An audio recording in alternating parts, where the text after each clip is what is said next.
자리에 나오신 성도 여러분, 주님의 이름으로 환영합니다. 이제 함께 일어나셔서 마음과 뜻과 정성을 다하여 경배를 올려드리겠습니다.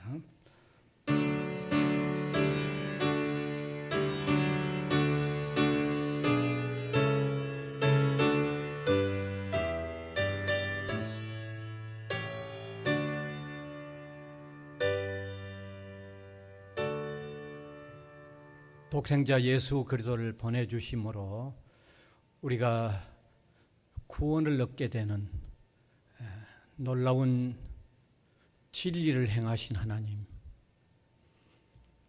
예수 그리스도를 영접한 우리를 자녀요 백성으로 삼으사 인도하시고 돌보아 가시는 은혜를 감사드립니다. 오늘도 우리 하나님께 영광 돌리기를 원하는 주의 백성들 모였습니다. 이 중에 임재하셔서 우리 예배를 받으시고 우리에게 베푸실 은혜와 긍휼을 오늘도 흡족하게 허락하여 주옵소서. 예수님 이름으로 기원하옵나이다. 아멘.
사도신경으로 우리 신앙을 고백하겠습니다. 전능하사 천지를 만드신 하나님 아버지를 내가 믿사오며 그 외아들 우리 주 예수 그리스도를 믿사오니 이는 성령으로 잉태하사 동정녀 마리아에게 나시고 본디오 빌라도에게 고난을 받으사 십자가에 못 박혀 죽으시고 장사한 지 사흘 만에 죽은 자 가운데서 다시 살아나시며 하늘에 오르사 전능하신 하나님 우편에 앉아 계시다가 저리로서 산 자와 죽은 자를 심판하러 오시리라. 성령을 믿사오며 거룩한 공회와 성도가 서로 교통하는 것과 죄를 사하여 주시는 것과 몸이 다시 사는 것과 영원히 사는 것을 믿사옵나이다. 아멘. 이제 앉으셔서 교동문 79번입니다.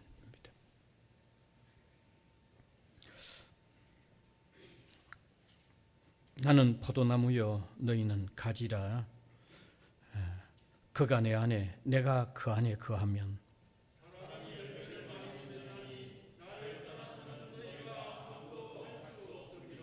사람이 내 안에 거하지 아니하면 가지처럼 밖에 버려져 마르나니 너희가 내 안에 거하고 내 말이 너희 안에 거하면 무엇이든지 원하는 대로 구하라. 너희가 열매를 많이 맺으면 내 아버지께서 영광을 받으실 것이요 아버지께서 나를 사랑하신 것 같이 나도 너희를 사랑하였으니 내가 아버지의 계명을 지켜 그의 사랑 안에 거하는 것 같이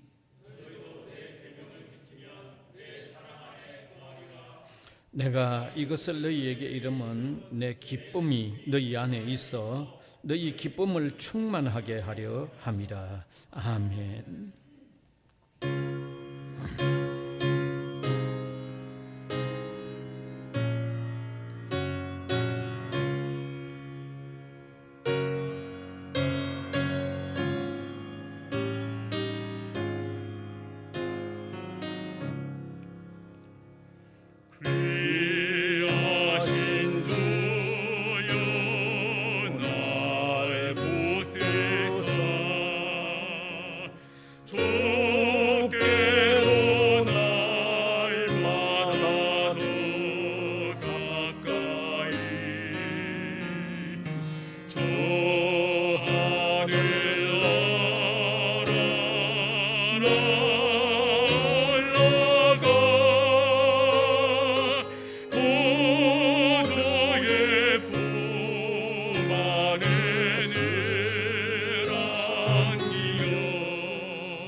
세상 내가 살 동안에 주께로 날마다 더 가까이 저에는 천국 나 들어가다 하나님 동락에 닿도록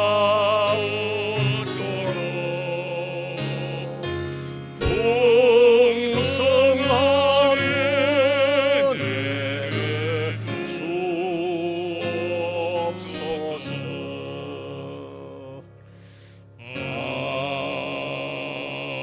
아멘.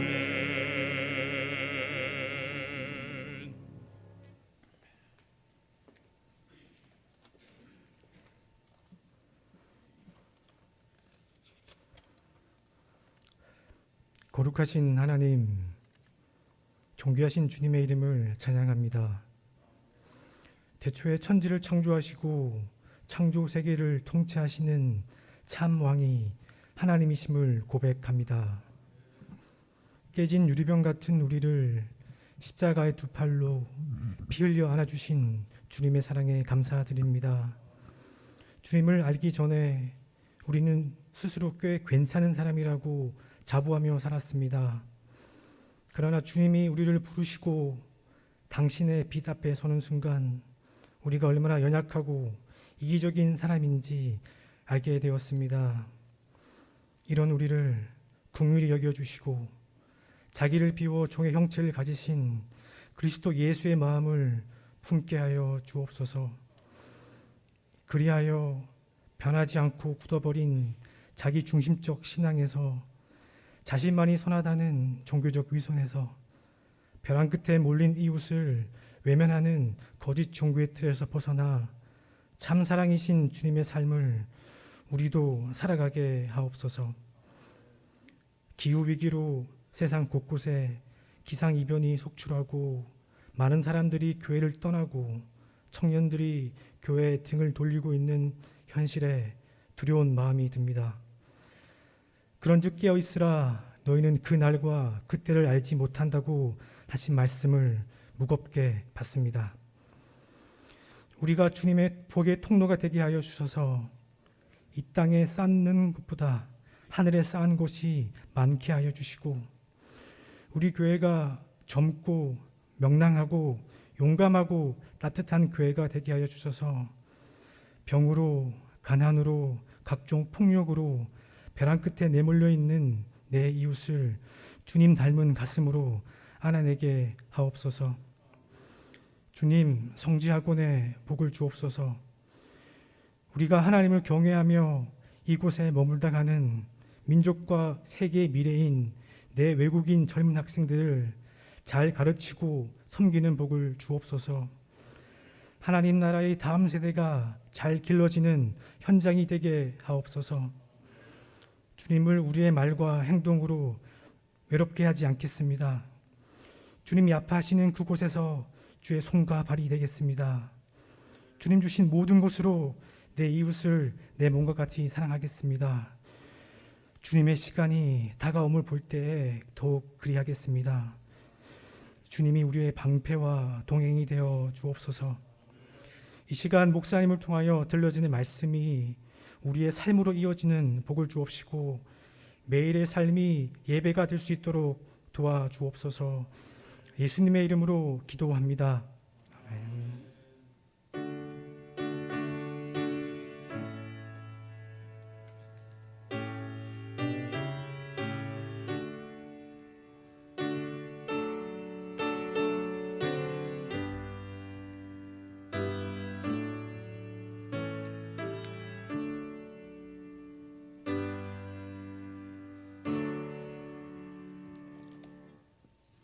하나님의 말씀은 신약성경 마태복음 22장 1절에서 14절까지 되겠습니다. 마태복음 22장 1절에서 14절. 제가 한 절, 우리 회중이 한 절 교독해서 읽어 내려가겠습니다. 예수께서 다시 비유로 대답하여 이르시되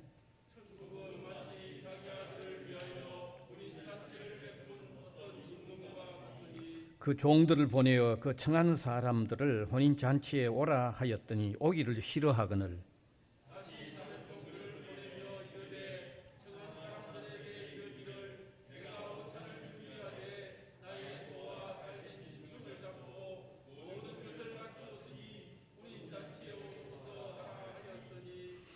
그들이 돌아보지도 않고 한 사람은 자기 밭으로 한 사람은 자기 사업하러 가고 그 임금이 노하여 군대를 보내어 그 살인한 자들을 진멸하고 그 동네를 불사르고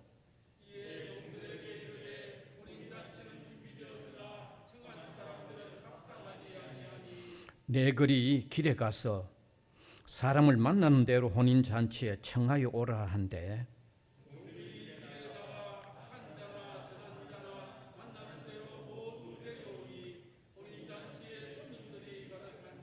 임금이 손님들을 보러 들어올새 거기서 예복을 입지 아니한 아는 한 사람을 보고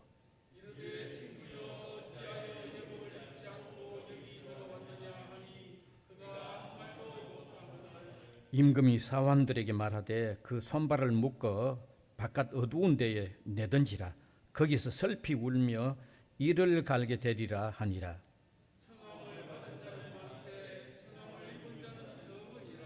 아멘.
아멘.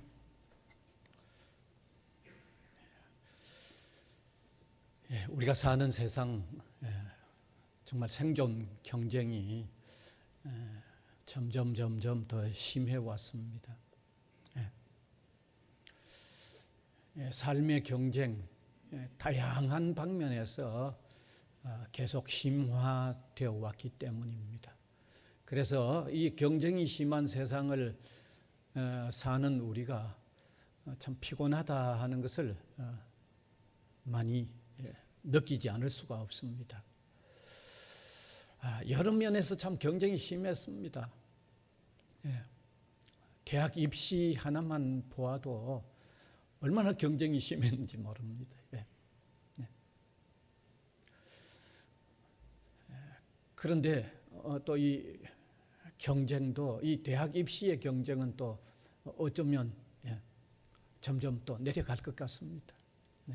좋은 대학에 들어가기 위한 경쟁은 있을지 몰라도 지금은 이제 학생 수가 줄어서 대학이 버틸 수 없는 대학들이 많이 일어나는 그런 상황이니까 대학에 들어가는 경쟁은 뭐 이제 앞으로는 없지 않을까 하는 생각도 해봅니다. 근데 여전히 뭐 취업을 위한 경쟁은 뭐 그대로 아주 뭐 굉장하죠. 어쩌면 이 생명 유지에 직결된 경쟁이기 때문에 취업을 위한 이런 경쟁은 이건 뭐 대단할 거라고 여겨집니다. 그런데 이 또 견해를 조금 달리하는 사람들이 있죠. 그 예루살렘의 히브리 대학교의 그 역사학부 교수인 유발 하랄이라고 하는 이런 교수는 현재 아마 세계적인 석학으로 인정을 되고 있는데, 뭐 이런 교수는 어떤 취업 경쟁도 앞으로는 없어질 거라고 그렇게 또 얘기를 하더라고요. 제가 이제 그분 책을 글을 읽었는데 그분의 이론은 이래요. 이제 인공지능이 이게 아주 극도로 이렇게 발달해 가면 앞으로 로봇가 일을 다 한다는 겁니다. 뭐 웬만한 걸 로봇가 다 한다는 거죠. 그러면 로봇가 일을 다 해 놓아서 부를 창출해 놓은 것을 사람들은 이제 그냥 분배만 하고 살면 된다고 하는 이런 이론을 또 그 책에서 펼쳤더라고요. 어떻게 보면 또 좀 그럴 것 같아. 왜냐하면 인공지능의 이 발달은 이건 뭐 대단하니까 앞으로 웬만한 일은 다 로봇가 할 것 같아요. 그런 면에서 보면 그분의 이론이 또 제법 맞는 것 같아. 또 실제로 뭐 그런 시대가 왔으면 참 좋겠다는 생각도 좀 들어요. 그러나 이제 그 시대가 언제 올는지 알 수는 우리가 없잖아요. 그 시대가 도래하기까지는 아마 취업 경쟁은 그대로 막 대단할 것 같습니다. 대단할 것 같아요. 자, 이렇게 살면은 경쟁이라는 문제가 따르게 되는데, 이 경쟁은 반드시 모집이라고 하는 중요한 과정이 작용하기 마련입니다. 다시 말하면 모집이 있기 때문에 경쟁이 표면화된다는 거죠. 모집 안 하는데 무슨 경쟁이 있겠어요? 이렇게 경쟁은 반드시 모집이라고 하는 과정으로 통하여 이게 표면화되는데, 그래서 모집과 경쟁은 이게 필연적인 관계라는 겁니다. 성경은요, 하나님 나라 백성을 모집한다고 하는 표현이 있다는 것입니다. 하나님의 나라도 백성을 모집한다는 겁니다. 물론 성경에서 하나님 나라가 백성을 모집하는 그 모집은 오늘 우리가 세상에 말하는 어떤 그 경쟁의 과정을 거치면서 모집하는 반드시 그런 성격은 아니겠죠. 하나님 나라에서 모집을 한다는 것은, 백성을 모집한다는 것은 하나님 나라의 백성을 하나 불러 모으는 하나의 표현 방식이라고 그렇게 보면 되겠죠. 바로 이 사실이 오늘 이 본문을 통해서 잘 표현되어 있다는 것입니다.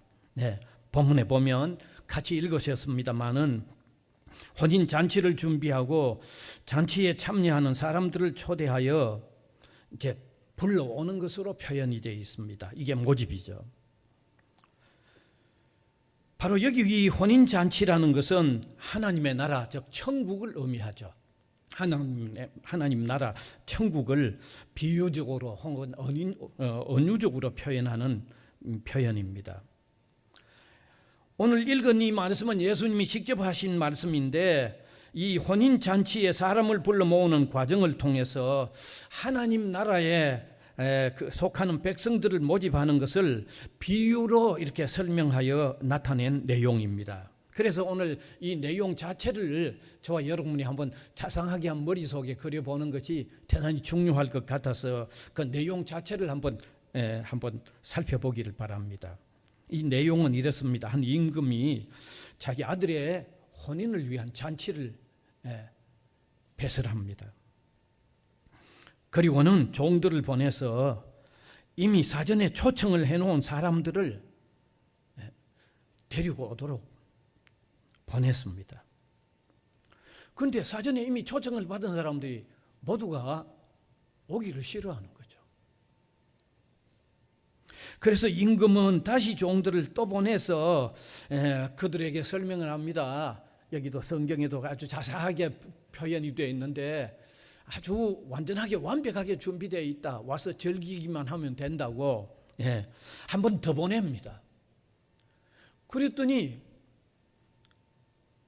초청을 받았던 사람들이 각각 자기 일을 하러 다 나가버리는 거죠. 각각 자기 일을 하러 나가버렸어요. 그리고 일하지 않고 남아있는 사람들은 더 큰 일을 저질렀어요. 데리러 보낸 종들을 아주 모욕을 하죠. 그리고 데리러 보낸 종들을 모욕하다가 죽이기도 한 거죠. 엄청난 일을 저지른 거죠. 그래서 이 사실을 안 임금이 완전히 대노해버린 거죠. 완전히 노해버렸어요. 왜냐하면 감히 일어날 수 없는 일이 일어났기 때문입니다. 그래서 화가 난 임금님은 군대를 보내서 그들을 다 진멸해버리고 그들의 동네를 완전히 불태워버린 겁니다. 그리고 임금은 다시 다른 종들에게 지금부터 길에 나가서 누구든지 만나는 대로 그냥 만나는 대로 다 불러오라는 겁니다. 종들이 거리에 나가서 악한 자나 선한 자나 구별하지 않고 만나는 사람마다 다 그 잔치에 다 불러들인 겁니다. 그래서 드디어 임금이 이제 잔치에 참여한 사람들을 보려고 나와서 보니까 그 중에 한 사람이 예복을 입지 않고 있었다는 거죠. 예복을 안 입고 있었다는 겁니다.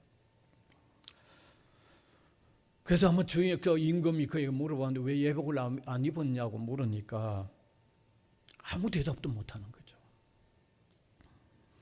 그때 임금은 끝내 그를 그 혼인잔치에 참여시키지 않고 사관들을 시켜서 예복 입지 않는 자를 결박해라. 꽁꽁 묶으라는 거죠. 그리고 바깥 어두운 데 내쳐라는 거죠. 거기서 슬피 울고 이를 갈도록 해라고 따로 아주 처리를 해버렸다는 겁니다. 자, 예수님은 이런 말씀을, 이 비유의 말씀을 하시면서 마지막에 아주 중요한 말씀을 하셨는데 그 마지막에 중요한 말씀이 오늘 읽은 마지막 절 14절인데 거기 보면 이런 말씀을 하셨어요. 청함을 받은 자는 많되 택함을 입은 자는 적으니라. 청함은 많이 받는데 택함을 입은 자는 적다. 그게 마지막 결론으로 말씀하셨어요. 여러분, 제가 오늘 이 본문의 내용을 좀 소상하게 설명을 했습니다만은 이 비유는 오늘을 사는 우리에게 선뜻 이해가 잘 안 될 수 있습니다. 아마 이해가 잘 안 되죠. 내용은 보니까 죽고 사는 엄청난 중요한 문제인데 지금 오늘을 사는 우리가 읽고 이해하기는 선뜻 이해가 잘 안 되는 그런 내용입니다. 그래서 저는 오늘 이 내용을 한번 소상하게 한번 더 해석을 하면서 이 말씀이 지니고 있는 핵심이 무언가를 함께 나누는 그런 의미 있는 시간이 되기를 바랍니다. 자, 먼저 여기 혼인잔치가 의미하는 바가 뭔가 하는 거죠. 혼인잔치는 여기 무엇을 의미하는가? 이미 위에서 제가 설명을 언급을 했는데 여기 혼인잔치는 천국을 의미합니다. 하나님의 나라 천국을 의미합니다. 왜 그러면 이 천국을 혼인잔치로 표현했는가 하면 예수 그리스도와 우리 예수님을 믿는 신자가 영적인 의미였습니다. 이건 반드시 영적인 의미로 이해해야 되지 그냥 실제적인 의미로 이해하면 안 됩니다. 예수 그리스도와 예수 믿는 사람들이 영적으로 신랑과 신부의 관계로 이루어지는 아주 즐거운 세계라는 것을 표현하기 위해서 혼인잔치로 표현한 거죠.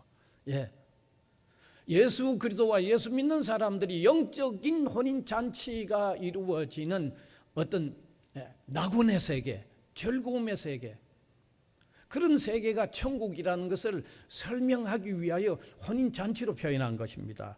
다시 말씀드리면 즐겁고 영화로운 구원의 세계가 바로 천국이라고 하는 말씀을 나타내기 위해서 잔치로 표현한 것입니다. 잔치로. 그래서 성경은 여러 곳에서 신자가 하나님 나라의 백성이 되는 관계를 영적인 이 혼인으로 이루어지는 관계로 표현한 것을 성경에 많이 볼 수 있습니다. 많이 볼 수 있습니다. 구약 성경을 한 곳 예를 든다고 하면 이사야 61장 10절입니다. 같이 한번 읽으면 좋겠습니다. 내가 여호와로 말미암아 크게 기뻐하며 내 영혼이 나의 하나님으로 말미암아 즐거워하리니 이는 그가 구원의 옷을 내게 입히시며 공의의 겉옷을 내게 더하심이 신랑이 사모를 쓰며 신부가 자기 보석으로 단장함 같게 하셨느니라. 여기 신랑과 신부의 어떤 결혼의 어떤 즐거움의 현장으로 표현하고 있는 거죠. 근데 이건 어디까지는 영적인 의미입니다. 뿐만 아니라 신약에도 고린도후서 11장 2절을 보면 이 혼인관계로 표현이 되어 있는데 같이 읽읍시다. 내가 하나님의 열심으로 너희를 위하여 열심을 내노니 내가 너희를 정결한 처녀로 한 남편인 그리스도께서 드리려고 중매함이로다. 이 바울이 복음을 전하는데 바울의 복음을 듣고 믿는 사람은 영적으로 예수 그리스도와 영적으로 신랑과 신부가 되는 이런 혼인이 이루어지는 그런 영적인 현상으로 설명을 하고 그렇죠. 그래서 이 시간에 이런 성경의 말씀을 우리가 볼 때 여기 오늘 본문에 등장하는 임금님은 바로 천국의 주인이신 하나님이시고 그리고 그 잔치의 신랑은 예수 그리스도이시고 그리고 초청이 되어 예복을 입고 참여하는 신자들은 신부로서 그렇게 마련되는 혼인잔치를 바로 천국으로 비유한 거죠. 그러니까 여기 이 천국은 이 혼인잔치로 표현되어진 것은 바로 천국을 의미하는 것입니다. 하나님의 나라를 의미하는 것이죠. 자, 그러면 그 다음 두 번째로 처음에 혼인잔치에 초청되었던 사람들이 거절하고 나타나는 현상, 이건 무엇을 설명하는 것일까요? 여러분, 임금이 먼저 종들을 보내 이미 초청해 놓은 사람들을 데리러 보냈잖아요. 그것도 두 번이나 보냈어요. 그런데 그들은 종들을 모욕하고 죽이는 일을 했습니다. 그래서 임금님은 대노해서 그들을 진멸하고 그들의 동네를 불태워 버렸는데 여기 처음 초청받은 사람들은 뭘 의미하는가 하면 예수 그리스도를 거절하는 유대인들을 얘기하는 겁니다. 유대인들입니다. 여러분 아시다시피 구약시대의 이스라엘 백성들은 하나님의 선민, 택한 백성으로 먼저 부름을 받았죠. 그런데 그들에게 예수님이 오셨는데 그들은 거절했잖아요. 받아들이지 않았잖아요. 주인이 종들을 보내었으나 종들을 모욕하고 그리고 죽이기도 했는데 하나님께서 유대인들 택한 백성이라고 먼저 이렇게 선택해 놓은, 먼저 초청해 놓은 유대인들에게 계속해서 선지자들을 보내고 사도들을 보내고 계속 하나님께서 종들을 보냈는데 그 이스라엘 백성들이 계속 그들을 죽이고 받아들이지 않았잖아요. 사도들도 죽이고 받아들이지 않았잖아요. 우리가 알다시피 예수님의 12제자 중에 거의가 다 순교했죠. 다 죽였잖아요. 예수님의 길잡이 하기 위하여 왔던 사도 요한마저, 세례 요한마저도 다 죽였잖아요. 그래서 여기 처음 초청을 받고 거절한 사람들은 바로 이러한 유대인들을 의미하는 거죠. 그리고 임금이 군대를 보내어 그들을 죽이고 그들의 터전을 불태웠다고 했는데 이것은 에파프루스나 존슨 같은 유명한 신학자들은 주 70년대에 로마가 예루살렘을 완전히 멸망시켜 버렸던 그 역사적인 사건으로 해석을 하는데 뭐 잘 해석을 했다고 생각할 수 있습니다만은 반드시 그런 역사적인 사건으로 결부시키지 않는다고 해도 결국 그리스도를 배반하는 사람은 마지막에 형벌을 받고 심판을 받는 그와 관련시켜도 전혀 문제가 없는 거죠. 왜냐하면 마지막에 그리스도를 영접하지 않는 사람은 최종적으로 심판받고 멸망을 반드시 받으니까 거기에 결부시켜도 문제가 없는 거라는 거죠. 자, 그러면 다시 세 번째 이어지는 내용으로 임금이 다시 그리 세 번째 종들을 보내어 누구든지 만나는 사람을 다 데리고 오라는 의미는 무엇을 얘기할까요? 여러분, 임금은 다시 종들을 보내서 지난번에 초청한 바가 없는 사거리에 나가서 만나는 사람이면 누구나 다 데리고 오라고 그랬어요. 어떤 조건이나 어떤 상황과 전혀 관계없이 만나는 대로 다 데리고 오라는 겁니다. 심지어 거기 보면 악한 사람이나 선한 사람이나 구분하지 말고 누구든지 다 데리고 오도록 그렇게 표현되어 있습니다. 자, 바로 여기에서 혼인잔치에 청하는 내용이 바뀐 거죠. 다시 말씀드리면 하나님 나라의 백성을 모집하는 모집 요강이 바뀐다는 거죠. 완전히 바뀌어버렸죠. 처음에는 초청받은 사람 불렀는데 지금은 초청 관계없이 만나는 사람이면 누구든지 다 데리고 오라는 모집 요강이 바꾸어진 거죠. 다시 말씀드리면 모집 요강이 문이 이제 활짝 열려진 거죠. 이 말씀은 그때부터는 유대인이 아니라 이방인들이 누구든지 전혀 관계없이 복음을 듣고 주님을 영접하는 기회가 이제는 열려진다는 것을 나타내는 것입니다. 사실 이것은요, 하나님의 원래 처음부터의 계획이었어요.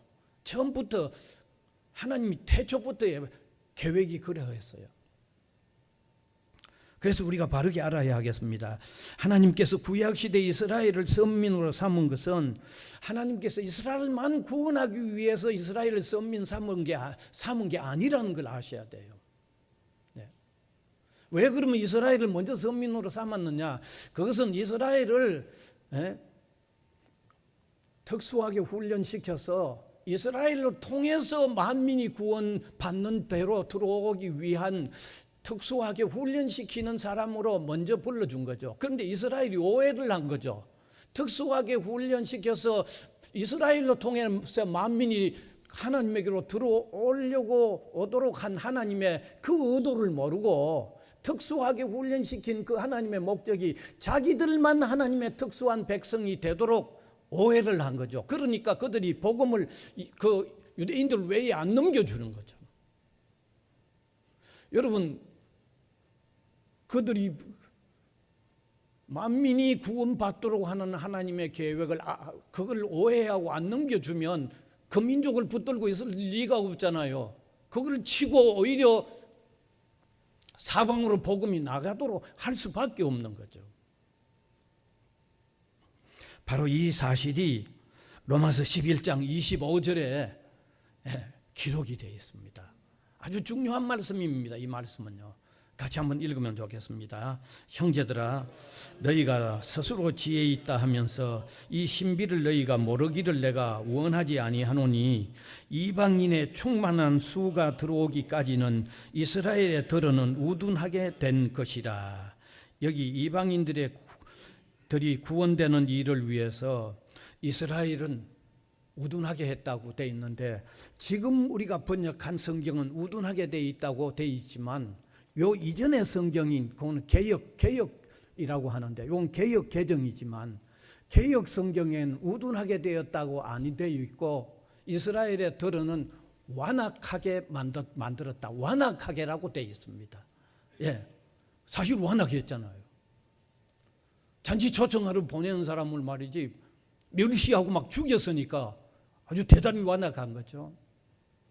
그러니까 하나님은 그 이스라엘을 사용해서 할 필요가 없다고 이스라엘을 무시해버리고 복음이 온 세계로 그냥 바로 나가도록 해서 모든 민족이 다 구원받는 길을 열어놓은 그 의미가 오늘 여기 본문의 비유로 표현된 내용으로서,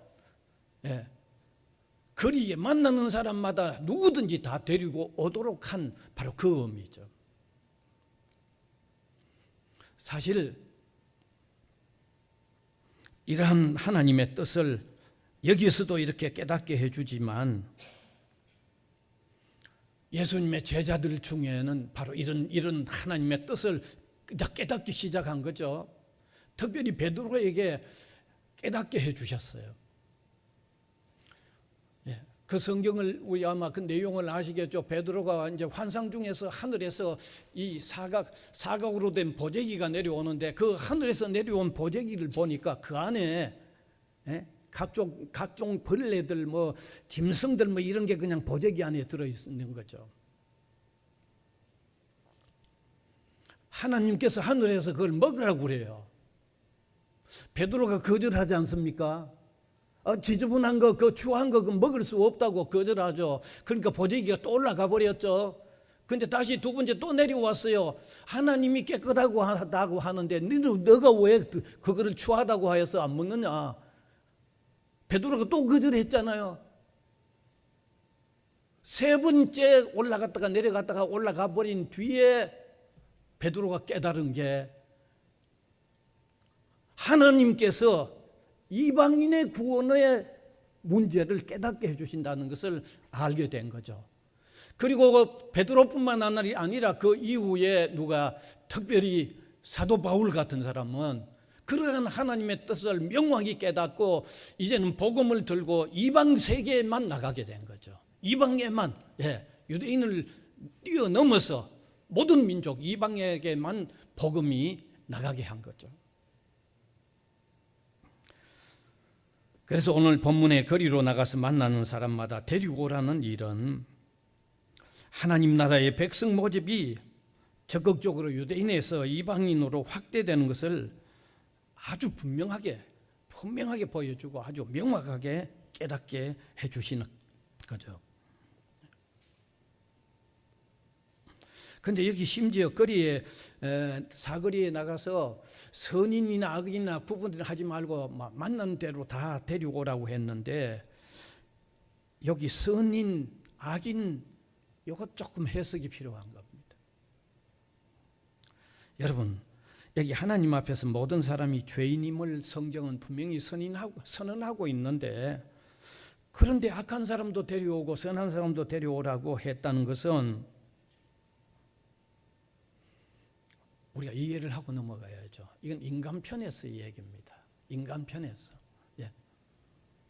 인간의 입장에서 상대적으로 좀 선한 사람도 있고 상대적으로 좀 악한 사람도 있다는 그런 의미지, 하나님 앞에서까지 선한 사람이 또 따로 있다는 그런 의미는 절대로 아닙니다. 우리가 현실적으로 보아도 좀 윤리적으로 예수를 안 믿더라도 윤리적으로 조금 더 깨끗하게 살려고 하는 사람도 있고 노골적으로 악하게 사는 사람도 있지만 윤리적으로 선하게 살려고 하는 그 사람도 성경은 다 구원이 필요한 죄인이라고 되어 있는 것을 볼 때 여기서 선한 사람, 악한 사람 마구 데려오라고 하는 거기 선한 사람이란 죄가 없는, 문제가 없는 사람이 아니라는 것이죠.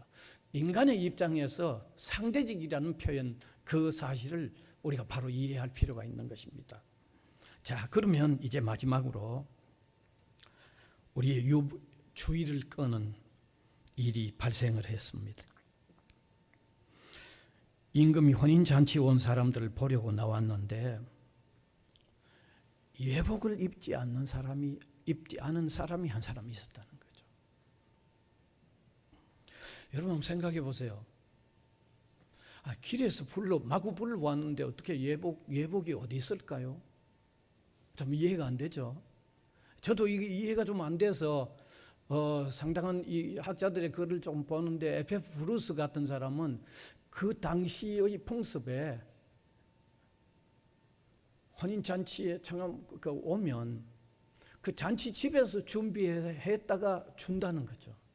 그러면 이해가 되잖아요. 그러니까 거리에서 마구 불러왔는 사람이 언제 예복이 무슨 옷이 있어요? 없는데 그 잔치집에 가면 잔치집에서 준비했다가 주는데 오늘 여기 예복을 입지 않는 이 사람은 주었는데도 안 입었다는 거죠. 주었는데도. 그걸 입고 가야만 되도록 주었는데도 안 입었다는 거죠.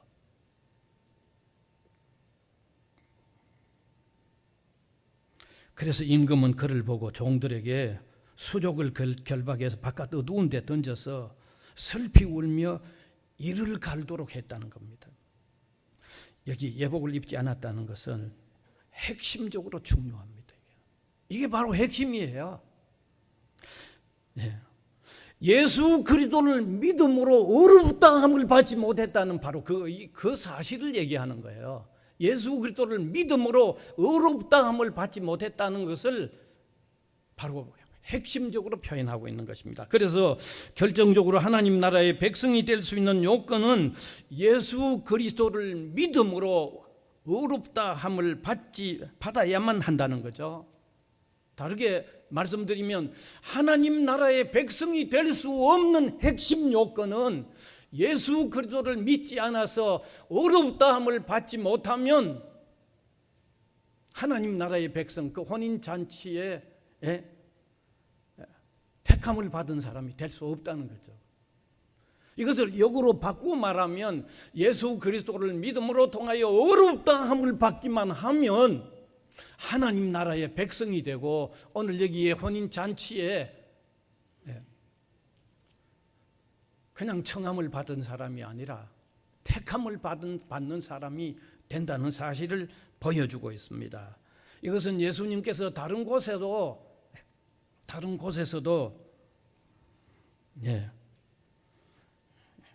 분명히 그 의미를 나타내고 있습니다.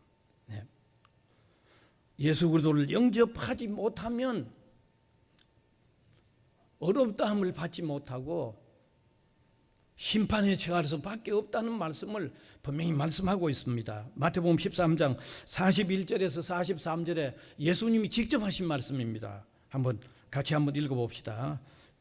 인자가 큰 그 천사들을 보내리니 그들이 그 나라에서 모든 넘어지게 하는 것과 또 불법을 행하는 자들을 거두어내어 풀무불에 던져 넣으니 거기서 울며 이를 갈게 되리라. 그때 의인들은 자기 아버지의 나라에서 해와 같이 빛나리라. 귀 있는 자는 들을지어다. 예수님이 직접 하신 말씀인데 이어서 49절에서도 50절에도 믿지 않는 자에게는 심판과 참 이를 가는 어떤 형벌이 있을 것을 말하고 있죠. 같이 읽읍시다. 세상 끝에는 이러하니라.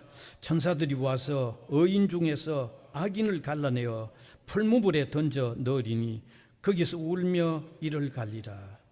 분명히 예수 그리스도를 믿음으로 의롭다함을 인정받지 못하면 하나님 나라의 백성이 될 수 없고 그 잔치에 청함을 받았을는지는 몰라도 택함을 받은 사람으로서는 자격이 없다는 것을 분명히 밝히고 있는 것입니다. 그래서 예수님은 최종적으로 내린 결론이 마태복음 22장 14절인데 한번 다시 또 한번 읽으면 좋겠습니다. 청함을 받은 자는 많되 택함을 입은 자는 적으니라.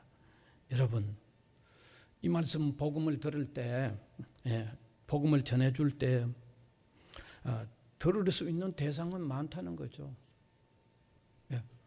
또 실제로 듣는 사람도 많고, 어떤 사람은 교회까지도 올 수도 있다는 거죠. 아니, 교회까지 다닐 수도 있다는 거죠. 그건 다 청함을 받는 사람에 속한다는 겁니다.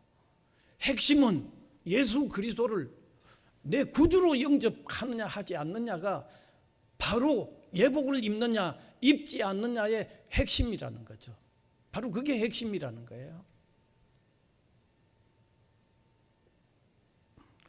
이제 말씀을 마무리합니다. 하나님은 천국 백성을 계속하여 모집하십니다. 천국 백성이 되는 핵심적인 조건은 예수 그리스도입니다. 예수 그리스도를 구주로 영접하는 일입니다. 예수 그리스도를 윤리적인 선생으로 생각하고 따르면 안 됩니다. 예수 그리스도를 구주로 영접하는 일입니다. 예수 그리스도를 훌륭한 교육자로 생각하고 그분으로부터 어떤 교육의 원리를 한번 터득해내겠다, 그것도 안 되는 겁니다. 오늘 여기 예복은 예수 그리스도를 믿음으로 통하여 하나님으로 통하여 의롭다함을 받는 것, 의롭다함을 받는 그것이 바로 핵심 조건이라는 거죠. 그래서 예수 그리스도가 구원의 열쇠입니다. 예수 그리스도가 복된 삶의 열쇠입니다. 예수 그리스도가 생명을 얻고 소망을 갖게 해주는 열쇠입니다. 예수 그리스도입니다. 사랑하는 성도 여러분, 참으로 예수 그리스도를 영접함으로 의롭다함을 인정받는 사람, 다시 말하면 혼인잔치에 예복을 입고 참여하여 단순한 초청자가 아니라 택함을 받는 사람, 이런 자리에 들어감으로 통하여 참된 생명을 얻고 소망이 넘치는 진정한 그리스도인으로 사는 저와 여러분이 될 수 있기를 간절히 부탁드립니다. 은혜의 주님 감사를 드립니다. 오늘 예수님이 비유로 말씀하신 천국 백성 모집하는 이 소중한 의미를 함께 해석하며 나누었습니다. 이 놀라운 의미를 제대로 깨닫는, 그래서 예수 그리스도를 믿음으로 하나님이 천국 백성을 모집하는 그 혼인잔치에 예복을 입고 참여하는 참된 구원받는 주님의 백성, 하나님 나라의 백성이 되는 은혜를 우리에게 허락하여 주옵소서. 성령의 역사로 통하여 이 사실이 믿어지고 깨달아지고, 그래서 실제로 예수 그리스도를 구주로 영접하는 역사가 우리 한 사람 한 사람 속에 일어나도록 은혜를 베풀어 주옵소서. 예수님 이름으로 기도하옵나이다. 아멘.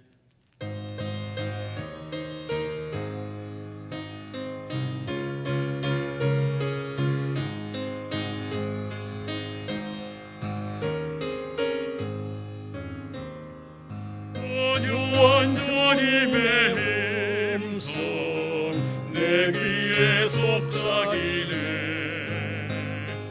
내 마음 문을 두드리네. 너 주님을 영접하라. 피하지 말라.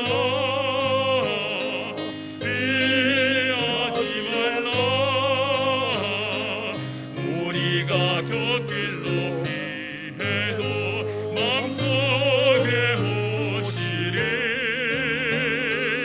심판 날 당할 때 주님의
주님이 부르는 음성 널 받아주시나니 회개한 내게 힘하시어 끝까지 널 도우시네 피하지 말라 피하지 말라 우리가 곁길로 피해도 맘속에 오시리 심판날 당할 때 주님을 너마저 준비해 맘속에 주님을 영접하라 주 영접하라 주님의 은혜를 받고 너주를 영접하라 마음 문 활짝 열어놓고 너 주님을 영접하라 피하지 말라 피하지 말라 우리가 곁길로 피해도 맘속에 오시리 심판날 당할 때 주님을 너마저 준비해 맘속에 주님을 영접하라 주 영접하라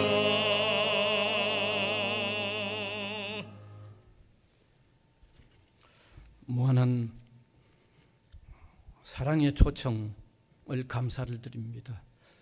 성령의 역사로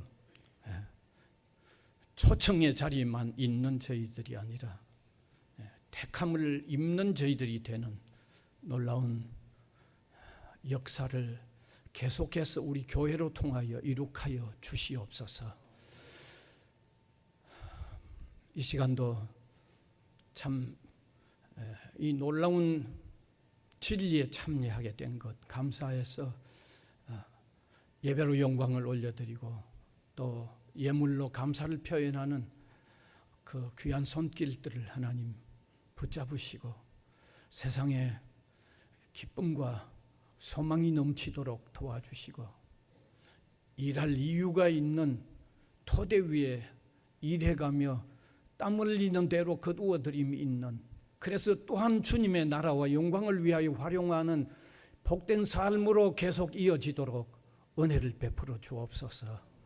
가정을 가장 잘 아시는 주님 형편과 처지를 따라 적절한 은혜를 허락하여 주옵소서.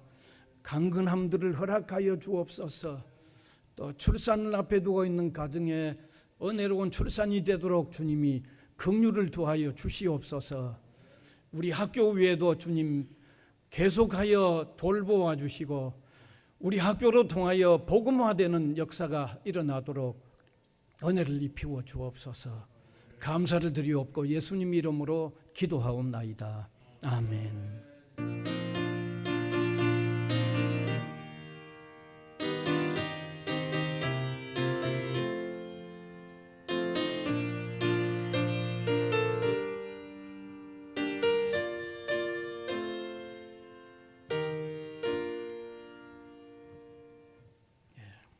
이제 광고 좀 보시면 좋겠습니다. 네, 뭐 대면 예배, 비대면 예배, 비대면 그 예배에 참여하시는 분은 1시 영상으로 꼭 참여하시면 되겠습니다. 아마 수요 예배가 곧 시작이 아마 될 것 같습니다. 이제는 아마 이 거리두기 이런 거를 아마 11월 시작되면서 아마 다 풀 것 같아요. 정부가 아마 그렇게 하고 있으니까. 네. 그 다음에 우리 학교 학원을 위해서 많이 기도 계속해 주시면 좋겠습니다. 헌금 한번 지난주 헌금하신 분. 그 다음 또 영상으로 온라인으로 되는 것 한번 확인하시면 됩니다. 네. 네, 광고 이상입니다. 네, 일어나셔서 635장이죠.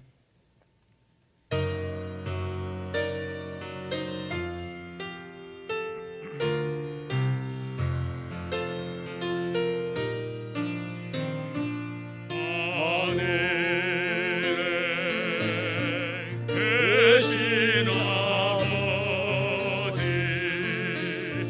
이름 거룩하사 주님 나라 행하시고 뜻을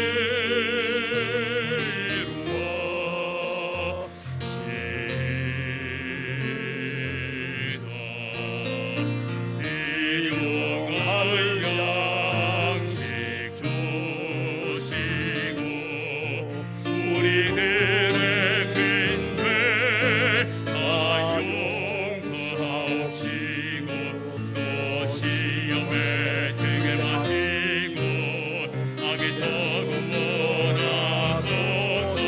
내게 주의 나라 주의 권세 주의 영광 영원히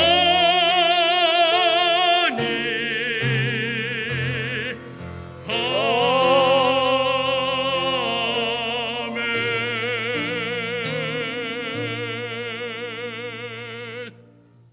우리 구주 예수 그리스도의 은혜와 하나님 아버지의 무한하신 사랑하심과 성령님의 감화, 감동, 교통에 나가시는 역사가 예배로 영광을 올려드리는 주님의 백성들 한 사람 한 사람 위에와 복음을 위하여 세워진 기관 위에 항상 함께 있을지어다.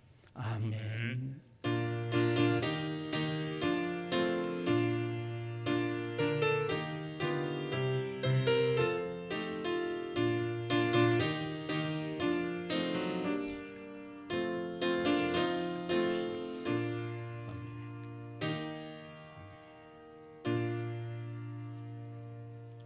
배회성 스바냐 3장 17절입니다.